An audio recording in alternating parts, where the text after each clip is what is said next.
Espero que todos estejam em casa, bem em saúde, tá bom? Bom, hoje vai começar nossas aulas remotas. Tem uma videoaula para vocês, tem uma lista de exercícios, tá? E daqui a pouco eu vou entrar no fórum com uma aplicação ao vivo.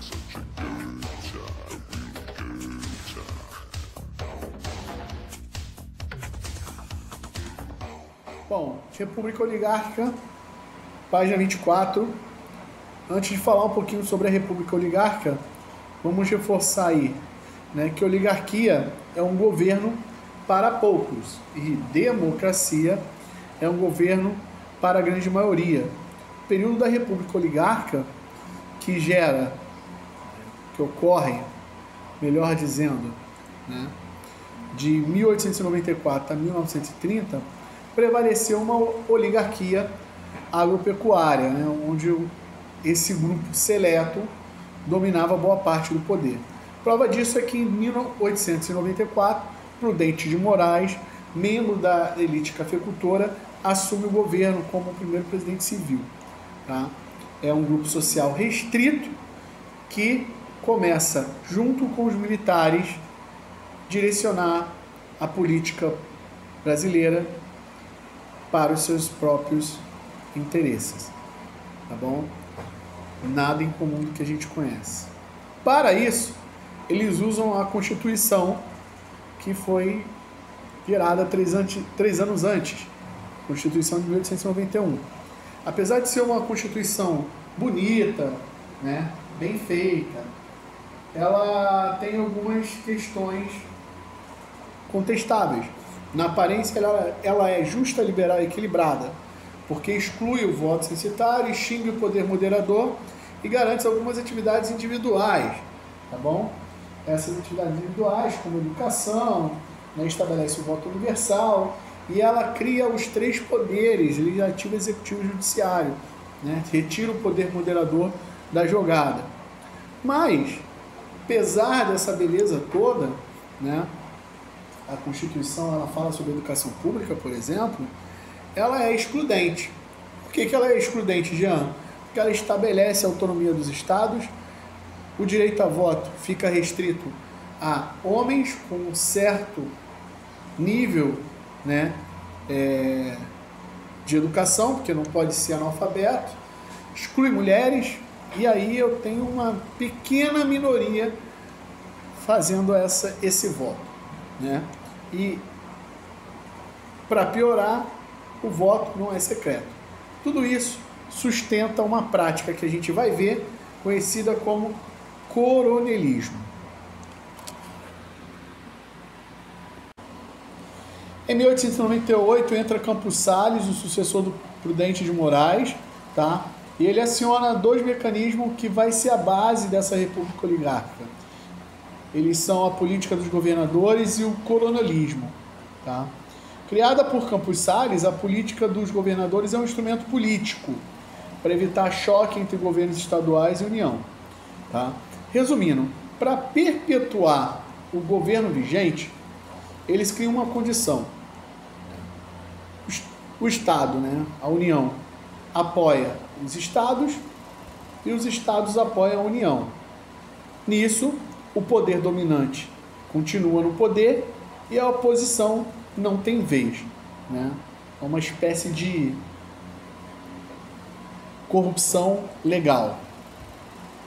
No governo do Campos Salles, a comissão passou por uma reformulação. Seriam diplomados somente os candidatos eleitos pelos partidos da situação, ou seja, candidatos do governo, né? Então isso daí garantiu mandatos interminados no Congresso, né?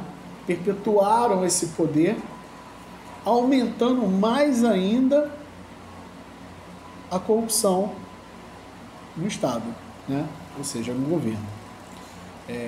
Para esse mecanismo de política dos governadores funcionar, eu precisava de outra prática conhecida como coronelismo. Como que funcionava esse coronelismo? Quem é o coronel primeiro, né?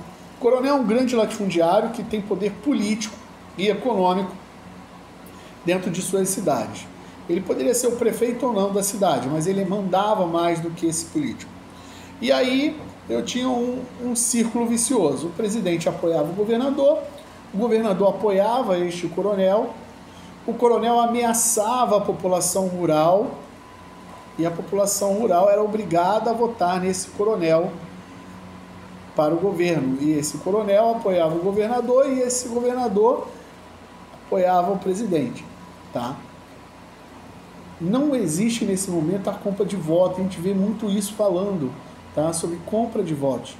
Mas aqui existe uma ameaça, uma violência psicológica, no qual a população rural é obrigada a votar nesse coronel, tá bom? Aí eu entrego o poder político nas mãos dos coronéis, né? Poder dos municípios, e dessa maneira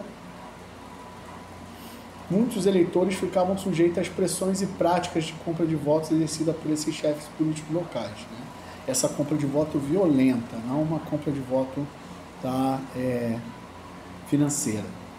Esse mecanismo de controle de votos é conhecido como voto de cabresto. Faz alusão ao cabresto.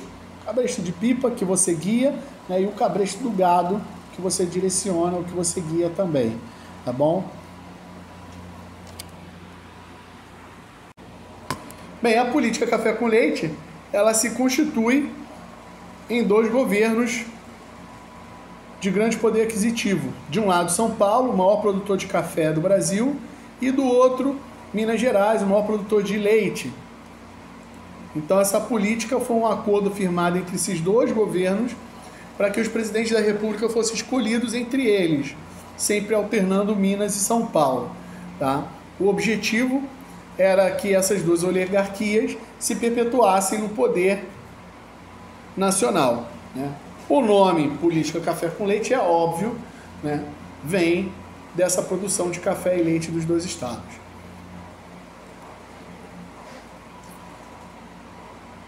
Falando um pouco ainda sobre essa política café com leite, né? Apesar de ter essas duas frentes, São Paulo e Minas Gerais, ela não controlou sozinha essa república. Hermes da Fonseca, gaúcho, ele assumiu o poder em 1910, onde Rui Barbosa perde as eleições, tá? E eu acho que até a partir daí o Rio Grande do Sul conquista mais poder político. Ele ganha uma aliança nordestina e futuramente a gente vê aí em 1930, conforme o gráfico do lado, quando acaba a República Café com Leite, quem assume é Getúlio Vargas, um gaúcho. Então essa entrada do Hermes da Fonseca em 1910 é um pouquinho desse caminho que a política brasileira vai seguir em 1930, tá? O café, que ainda é o principal produto de exportação, na verdade ele é desde o Segundo Império,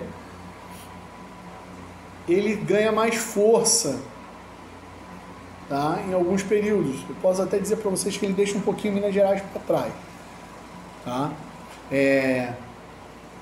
Em 1902, Rodrigo Alves assume o poder. É esse carinha que vocês estão vendo aí com uma injeção na mão. Vocês vão entender na próxima aula por que o Rodrigo Alves estava com uma injeção, tá, galera? A gente vai falar aí sobre a revolta da vacina, só na aula que vem. Nesse aspecto, ele é um integrante da oligarquia cafeeira e foca no bom desenvolvimento econômico dessa política aí agrícola, tá? Nesse período. Chega um momento, no final do século XIX, o café começa a perder um pouco de valor e o governo começa a criar mecanismo para reerguer esse preço. Rodrigo Alves está nesse meio aí, tendo que criar soluções. Em 1906, finalzinho do governo Rodrigo Alves, tá? Foi assinado um convênio de Taubaté. O objetivo era uma forma, né, na verdade, de enfrentar essa superprodução e garantir uma valorização do café. Como que eu vou resolver uma superprodução de café, né? Se eu tenho muito café, o café perde valor e fica barato. Então, São Paulo, Minas e Rio sentam na cidade de Taubaté, em São Paulo, e toma uma decisão. Esse excedente deveria ser comprado pelo Estado, ou seja, pelo Brasil. Rodrigo Alves não é muito favorável a isso, não concorda com a proposta, porque ele sabe que isso vai sair dos cofres públicos, tá? E essas oligarquias pressionam para que esse acordo seja assinado e prevalece o acordo, né? Alguém tem que pagar.